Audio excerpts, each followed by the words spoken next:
I don't imagine many of you have ever heard a sermon on Ruth before. By show of hands, how many of you have heard a sermon on Ruth? Just a couple? If you have, I bet it's only been once or twice. And there's a good chance that you've never read the book of Ruth. And there might even be some of you here who didn't even know Ruth was a book of the Bible. All of that's okay. We're going to change all of that today. Ruth is an extraordinary story. I told you last week that Jonah was a really short story and would only take you 10 minutes to read. I think Ruth is actually even shorter than Jonah. In my Bible, it's only like 4 pages long. So it's a really, really short story, but it's really powerful. And it's a story that's meant to be read all at once.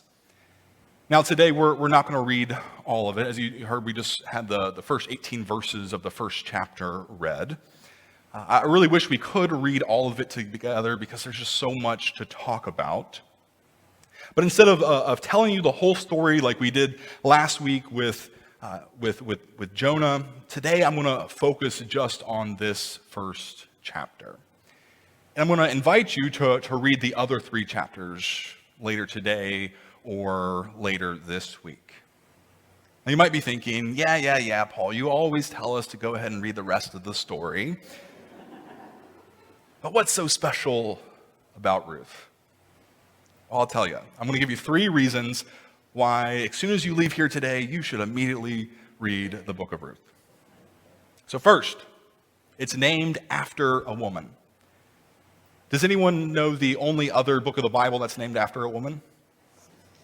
Esther.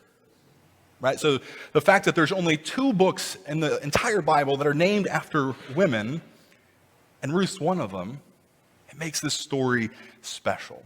Right? We all know that women are often left out of the biblical stories, or when they are included, they're not a main character. Well, Ruth is the main character of this story, and so it's a special story. So even if you're looking after a story that has a strong female character, main character, then Ruth is a story for you. Now, the second reason, it's the only book in the Old Testament that is named after someone who's not an Israelite or who's not Jewish. I want us to think about that. Isn't that awesome? Right? It makes sense that in the Jewish scriptures, they would focus their perspectives on people who were Jewish. And I think we sort of take that for granted a little bit. And so the fact that this is a story about a non-Jewish woman, and it's included within the Jewish scriptures, well, I think that's telling us it's something special, right? That something's happening here that we need to listen to. So that's my second reason. Now, my third reason you should read this story is because, well, maybe you're someone who likes romantic dramas. Maybe you're someone who likes love stories. Is there anyone out here who's like that? Well, then Ruth is the book for you. It is a profound love story. It is about a woman who loses everything, and we're going to talk about that today. But it's also about a woman who, with a new lover, finds hope in the promise of a future. So if you like romantic novels, then this is the book for you. So how did I do? Did I convince you? Are you going to read it? I promise you're going to like it. Now, Ruth is a hope-filled, feel-good story. And we actually catch a little glimpse of that at the end of the first chapter. There's not much hope in the scriptures that we read today. And that's where we're going to focus on today. And the first 5 verses provide really a dark and depressing situation. And so today what I want to do is sort of walk through each of those 18 verses and sort of talk about what's happening here and why it's important. So the author of this book begins right there in verse 1, telling us that all of this took place in the time of the Judges. Now, the book of Judges is the book that happens right before Ruth, and maybe you've read that book before. So we know that Ruth's story takes place sometime around the time of the Judges. We don't actually know exactly when this story took place, but we know roughly in the time of the Judges. And if you read the book of Judges, you will know that it's an incredibly difficult time for the people. The time of the Judges was a time of violence, lawlessness, hostility, and cruelty. People were ignoring God. There were civil wars raging. Nations were fighting against nations.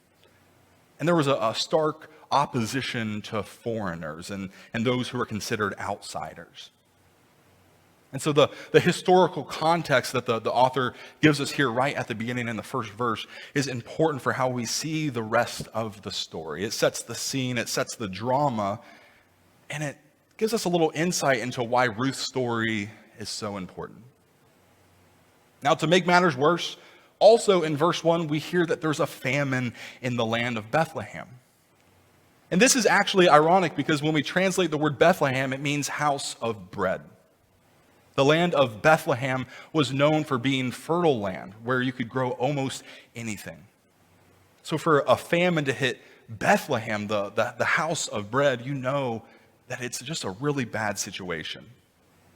And so, as I said, this sort of sets up, just verse 1, the entire context for what happens next. And then in verse 2, as you heard, we get sort of the introduction to some of the characters in the story. There's Elimelech, who is married to Naomi, and they have two sons, Mahlon and Chilion. And because of the famine in Bethlehem, as you heard, they decide to migrate to Moab. Now, Moab may not sound familiar to you, but take my word for it, Moab is not a place that was very friendly to the Israelites. Moab had their own gods, they had their own kings. So for this family to pick everything up and leave their own people for an enemy land, it shows us that they were absolutely desperate. Things were not good. It was about as bad of a situation as you could possibly have. And you might be asking, how much worse could it possibly get? Well, I'll tell you, it could get a lot worse, because that's how it happens for them. While in Moab, Elimelech dies. So Naomi is now widowed. Thankfully, she has two sons, and they end up marrying Moabite women named Orpah and Ruth. But then they die too. And because none of them had children, that ends up leaving Naomi, Ruth, and Orpah all alone. They are all widows. They have no security. They have no financial resources. They have no promise of a future. And in this historical period, for women who don't have that sort of secure family unit, this places them in an incredibly vulnerable situation. And so by verse 5, we get this entire bleak context that sets up the rest of the story. As I said, the author paints this incredibly bad picture for this family. They've lost everything. They are in complete despair. Their lives are crumbling before their eyes. This is the stuff of nightmares. Now, Naomi knows that the situation is bad, and that's why in verse 8 she tells the younger two women, Orpah and Ruth, that they should go ahead and go back to their homeland while she travels to Bethlehem. She says, "Go back, each of you, to your own mother's house."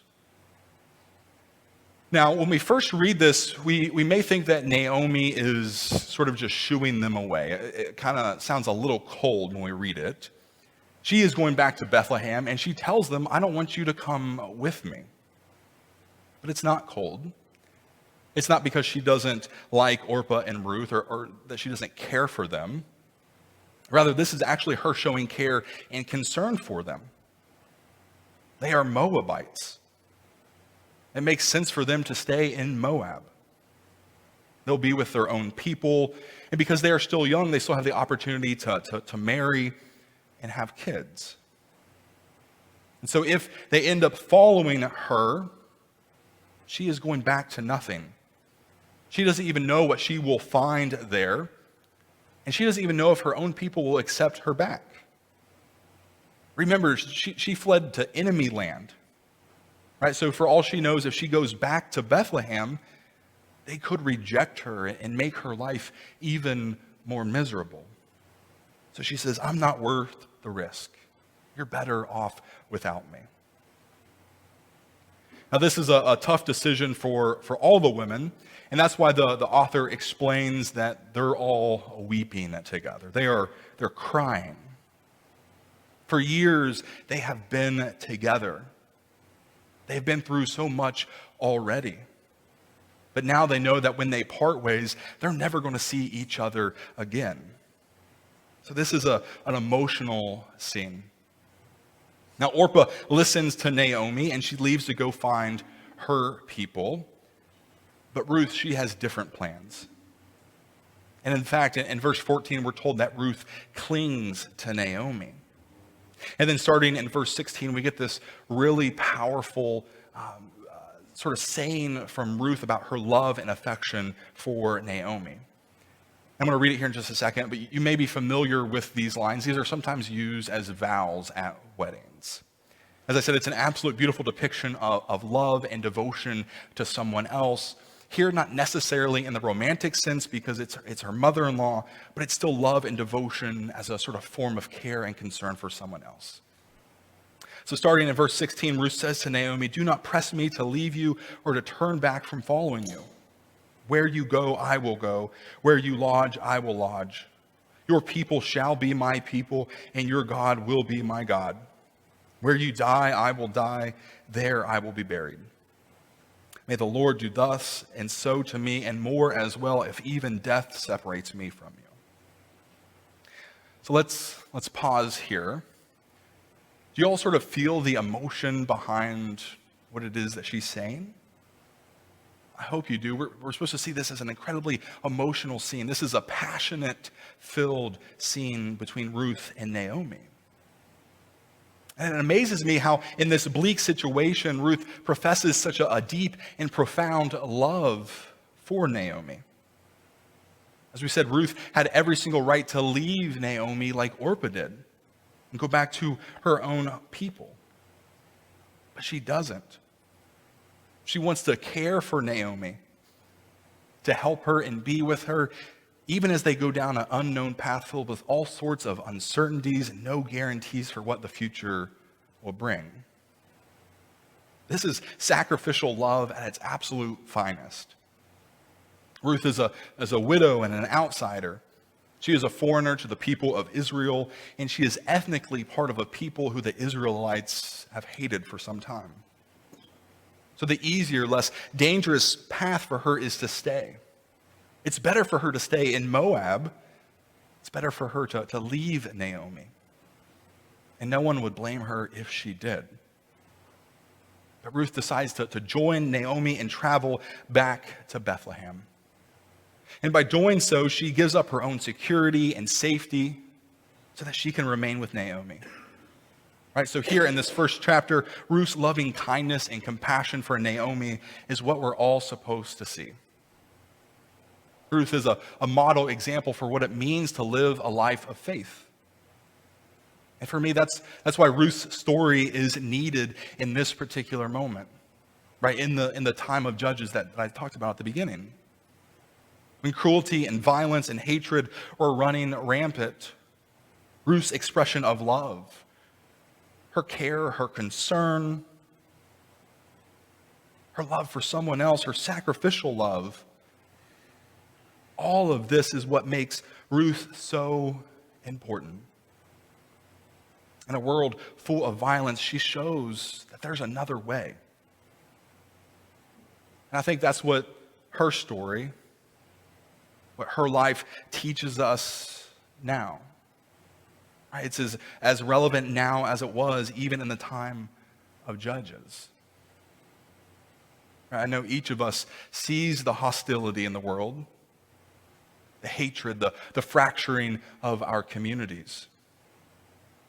I know each of you see the angry social media posts, the hateful comments, the pointing of fingers, and the yelling back and forth between this side and that side. I know you feel the rising violence within our communities. You see the increase in hate crimes, the gun violence on massive scales, the rise of white nationalism, fascism, xenophobia, racism. I know you all are uncertain about the future. COVID numbers are rising again. Our economy is in absolute chaos. No one knows exactly what's going to happen. And when the world feels like it's crumbling around us, when our communities are divided on every issue, it's easy for us to feed into that hostility and division. And it's even easier for us to feel helpless and hopeless. But my friends, the story of Ruth encourages us not to succumb to the hostility and the hopelessness of our world. As people of faith, we are to pursue a different way. As God's people, we are to be set apart from the world. And that means when everything is crumbling around us, when times get tough, when our communities feel broken, like Ruth, we are to offer our love and our compassion, our kindness, our service and commitment to one another.